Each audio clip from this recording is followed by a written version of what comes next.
So you know a lot of people who are successful. You have a big company called Made for Success. So my first question, according to you and according the people you met, what are the keys of success? Well, the keys to success are different for each person that I talk to, but I've seen some common denominators amongst some of the big celebrity speakers that I work with. For instance, people like Zig Ziglar and Jim Rohn, who both have very consistent habits. So each day they get up and they're prolific readers. They love to read things like history. They love to read new things on self-development and personal improvement. And then they love to read current news.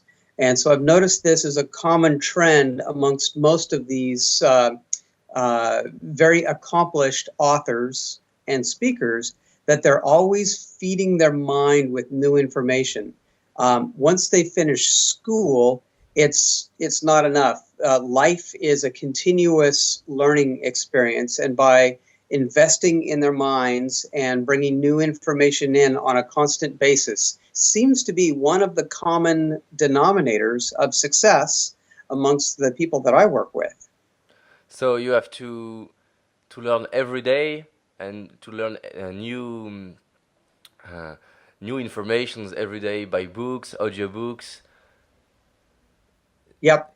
There seems to be a common thread of continual learning with these people, and they will do this through reading books primarily, listening to audiobooks, watching videos, having conversations like the conversation that we're having today with other people. Those are the four primary ways that people tend to feed their minds. But it's also important to stay current on current news.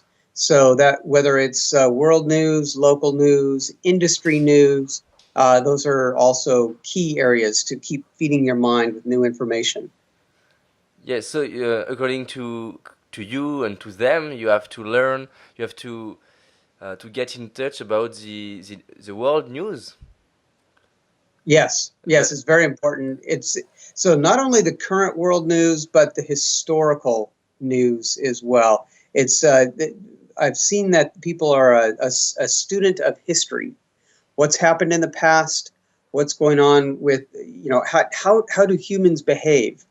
I was trained as an economist, and in economics you're trained to look for patterns that you can predict. yes. But we as a human race are very unpredictable.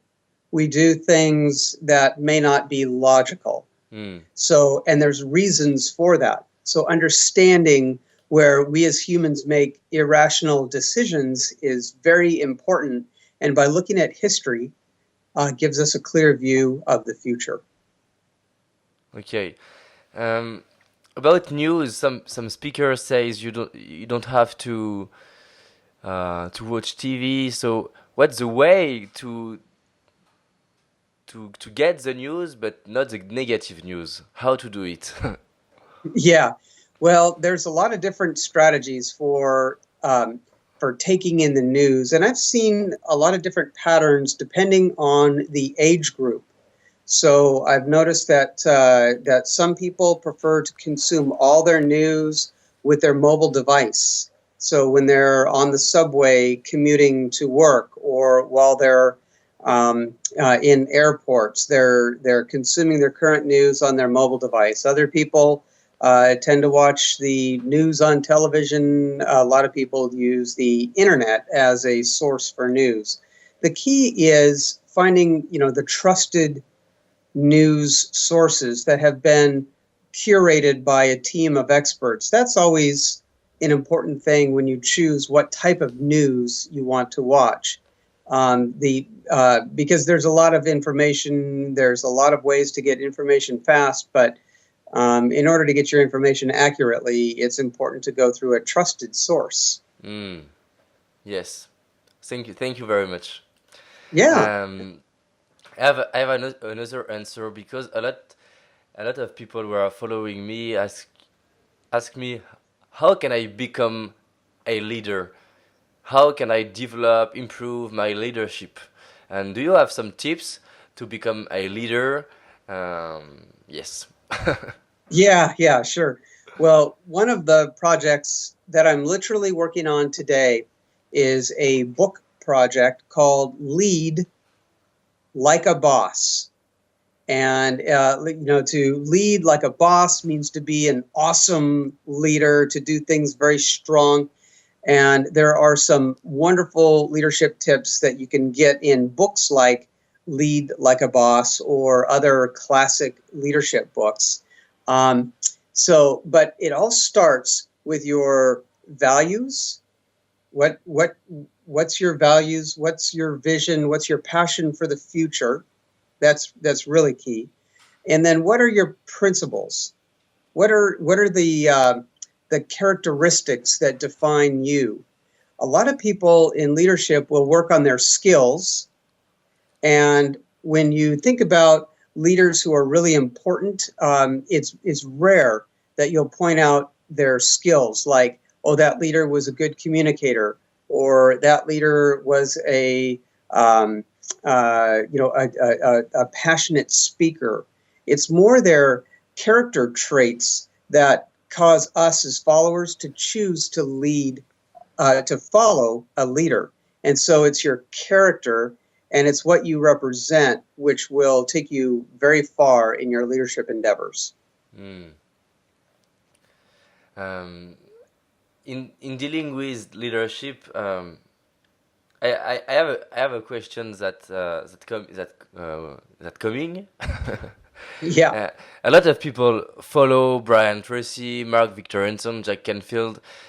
How how do you explain um, the fact that some people will be successful in following these keys, and some no, some not? I don't know how to say that. And Yeah. why, according to you, some people will become a leader in following this kind of advices, keys, tips, and why not? Yeah. Well, I love what Brian Tracy says about leadership and success. He said that when you take a look at people who have been very successful, there's one common denominator amongst all the successful people that he's looked at, and that is they are goal setters. They take their goals very seriously. They create goals that are actionable, that are measurable, and they have a continuous chain of events going to achieve their goals. I read an article just the other day about Jerry Seinfeld, the comedian, and he said his philosophy was to write one original joke per day, and to make sure that each day where he successfully wrote a joke, he would have a calendar on his wall, and he would put a big red X on the calendar every day that he accomplished his goal of doing one joke per day. And the idea is to have a chain of uninterrupted X's on the calendar. And the idea to keep in mind is never break the chain. So if you have a whole 30 days of uninterrupted X's, you're going to accomplish your goal and you will be great at what you do. But it's the consistency and the ability to measure it and the ability to see it, which makes achievers like Jerry Seinfeld way above the rest. Hmm. And how how can we define the action you will repeat? Because how can I find the action that will make a difference? For example, a joke every day, but if I do that, maybe it's not the best way. Do you know how to find the kind of action you can repeat every day? Yeah. So I'm doing some work right now. I live in Seattle, Washington, in the United States. And several years ago, Zig Ziglar came to Seattle. And I'd done some business with him in the past. And so I arranged for a meeting backstage before he was going on to the platform with 15,000 people in the audience. And we had a chance to talk one-on-one. And it was funny because there was a gentleman with him who was his handler.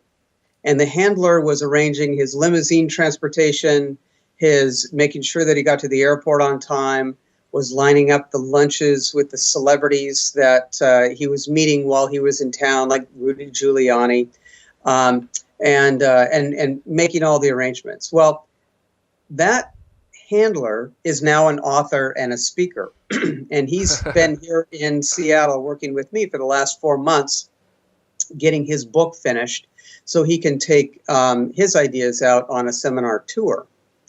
His ideas are to go through a process for identifying one desire in your life. Try to find what one desire is, and then use that to propel a righteous cause in your life. So your question was, how do you determine what my purpose is? How do I determine what my message is? Well, there are systems like Strength Finders, which is a book, or Yes, A it's very good. Purpose-Driven Life, which help you identify what your goal is, what's your purpose, what your one thing is, so that you can go out and accomplish your righteous cause. Hmm. So there are many books that can be used as resources. There's seminars that you can go to. There's thought leaders like Jeff Wagner, who's working on his new book to help people find their desire and to go out and establish their righteous cause. Those are great ideas for trying to find out what your desire is, what your purpose is, what your message is.